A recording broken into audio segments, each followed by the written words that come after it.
Love marriage वाली बहू। सुबह का वक्त था और सरला जी काफी उदास चेहरा लिए हुए पार्क में बैठी हुई थी। तभी उनकी सहेली सुमन वहां पर आती है। क्या हुआ सरला जी, आज मॉर्निंग वॉक करने का इरादा नहीं है क्या? इस तरह चुपचाप क्यों बैठी हैं? आई तो थी ये सोचकर कि पार्क में जाकर थोड़ी देर पहले टहल लूंगी, लेकिन क्या करूं, मन ही नहीं कर रहा। अरे सब ठीक है, तो इतनी परेशान क्यों नजर आ रही हैं? नहीं, ऐसे तो कोई बात नहीं है, सब ठीक है। अरे भाई, अब तो आपको खुश नजर आना चाहिए।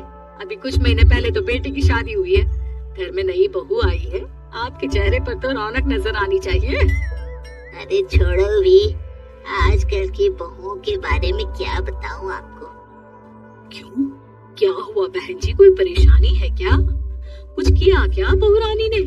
अरे भाई, अभी तो शादी को 6 महीने हुए हैं। अब आपसे क्या छुपाना, आप तो जानती हैं मेरे बेटे ने लव मैरिज की है और मुझे ना इन लव मैरिज वाले बहुओं पर बिल्कुल भरोसा नहीं। ना जाने कब मेरे बेटे के कान भरते। अरे लेकिन सरला जी, आपके बहू बेटा तो आपके साथ ही रहते हैं, फिर आपको इस बात का डर क्यों है? पता नहीं क्यों बहन जी, अभी तो मुझे अपनी बेटी दीपाली की भी शादी करनी है। बस इसी बात को सोचकर परेशान रहती हूँ। ये लव मैरिज वाली बहू पता नहीं कितने दिन परिवार में एडजस्ट कर पाएगी। कल को अगर बेटे को लेकर दूसरी जगह चले गई तो क्या होगा? अरे हाँ, याद आया, दीपाली तो दिल्ली में नौकरी करती है ना? हाँ, बहुत अच्छी नौकरी लगी है उसकी। और आप किसी से कहना मत, अपने ऑफिस में साथ में काम करने वाला कोई लड़का उसे बहुत पसंद है, बता रही थी मुझे। लेकिन अभी तो आप कह रही थी कि आपको लव मैरिज और इन सब में भरोसा नहीं है। अरे तो क्या हुआ, जहाँ बेटी खुश रहे वही मैं खुश हूँ।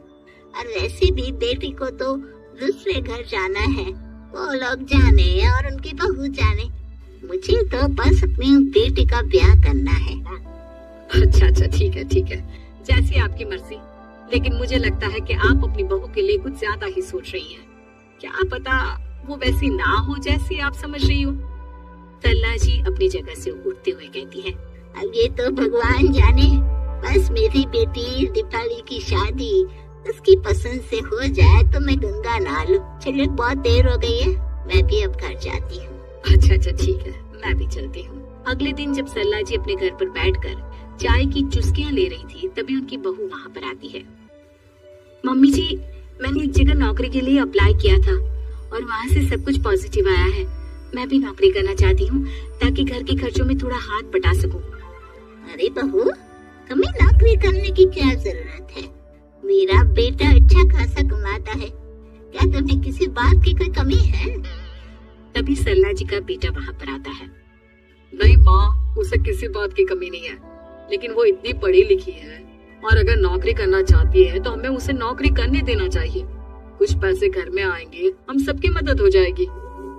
तुम तो ऐसे कह रहे हो बेटा जैसे ये घर तुम्हारी पत्नी की कमाई पर ही चलता है। अरे नहीं मम्मी जी, इनके कहने का ये मतलब नहीं है, बस मेरी ही नौकरी करने की इच्छा थी, इसलिए आपकी परमिशन चाहते हैं। भाई, मेरा बेटा तुम्हें लव मैरिज करके घर में लाया है, मैं तुम्हें कुछ कैसे कह सकती हूँ? जो मर्जी आए करो। सरला जी का बेटा और बहू वहाँ से चले जाते हैं। अब उनकी बहू नौकरी करना शुरू कर देती है। कुछ ही दिन बाद सरला जी की बेटी दिल्ली से अपने घर आती है और अपनी माँ से कहती है, माँ, मैंने आपको बताया था ना, मुझे अपने ऑफिस में साथ काम करने वाले एक लड़के से बहुत प्यार है, मैं उससे शादी करना चाहती हूँ। माँ, हाँ, तो मैंने कब मना किया? अगर तुम उसे पसंद करती हो तो उसके घर वालों को कहो, हम आपस में बात करके तुम्हारी शादी तय कर देते हैं। अरे लेकिन माँ, एक बहुत बड़ी परेशानी है। क्या परेशानी है बेटा? माँ, वो लड़का बहुत अच्छा है, लेकिन कुछ ज्यादा ही पैसे वाले घर से उसके माँ बाप। उन्हें मेरे और उसके रिश्ते से वैसे तो कोई परेशानी नहीं है, लेकिन वे चाहते हैं कि शादी 5 स्टार होटल में हो। अरे ऐसे कैसे? हम तो मिडिल क्लास लोग हैं, हमारे लिए 5 स्टार होटल में शादी करना कोई आसान काम थोड़ी ना है। लेकिन माँ, मैं क्या करूँ? मैंने उनसे बात करने की बहुत कोशिश की, बस एक किसी जगह बात अटक गई है।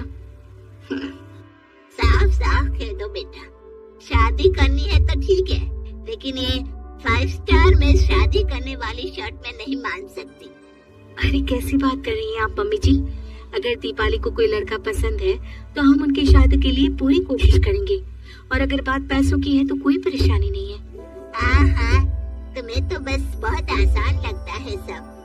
जिस तरह तुमने मेरे बेटे से इतनी आसानी से शादी कर ली, सारे काम उतने आसानी से नहीं होते।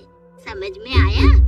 हर काम करने में पैसे लगते हैं। लेकिन माँ, मैं उस लड़के को बहुत पसंद करती हूँ। सही बात है बेटा, लेकिन तुम उस लड़के से साफ साफ कह दो, अगर उसे तुमसे शादी करनी है तो अपने घर वालों को मनाए। अगर नहीं मना सकता तो तुम दोनों अपनी गृहस्थी अलग से कहीं सेट कर लो। कोई जरूरत नहीं है अपने माँ बाप के साथ रहने की। मम्मी जी, ये आप क्या कह रही हैं? मैं भी तो आपके बेटे के साथ लव मैरिज करके आई हूँ। अगर मैंने भी ऐसा ही किया होता तो? अब तो मुझे उल्टा जवाब देने लगी। देखो बहू, मैं तुम्हारी सास हूँ, मुझसे ठीक से बात करो। लेकिन माँ, भाभी ठीक तो कह रही हैं। हाँ, अगर बात शादी के खर्च की है तो मैं उस लड़के से कुछ कह सकती हूँ, लेकिन उससे अपने घर वालों से अलग होने के लिए कहना, ये सही होगा क्या? आप तो समझिए माँ। और वैसे भी मम्मी जी, मैंने कुछ महीने पहले जॉब करना शुरू कर दिया था और अपनी पूरी सैलरी बचा कर रखी है। आप चिंता मत कीजिए, मैं दीपाली की शादी में कोई कमी नहीं होने दूंगी। तुम अपनी सारी तनख्वाह मुझे मेरी बेटी की शादी का खर्च करने के लिए दे दोगी? हाँ माँ, मैंने भाभी को पहले ही सब कुछ बता दिया था और वो इस बारे में सब कुछ जानती थी, इसीलिए उन्होंने पहले ही नौकरी करनी शुरू कर दी ताकि मेरी शादी धूमधाम से हो सके। तभी सरला जी का बेटा वहाँ पर आता है। देखा माँ, जैसा हम हर समय समझते हैं वैसा होता नहीं है। आपको लव मैरिज करने वाली बहू से नफरत थी ना, लेकिन अपनी ही बेटी की लव मैरिज पर आपको कोई एतराज नहीं था। ये तो गलत बात है ना? हाँ बेटा, सही कह रहे हो तुम। बहू, मुझे माफ कर दो, मैंने तुम्हारे बारे में गलत सोचा। आज से मैं बहू और बेटी में कोई फर्क नहीं करूंगी, और अपनी लव मैरिज वाली बहू से तो बिल्कुल नफरत नहीं करूंगी।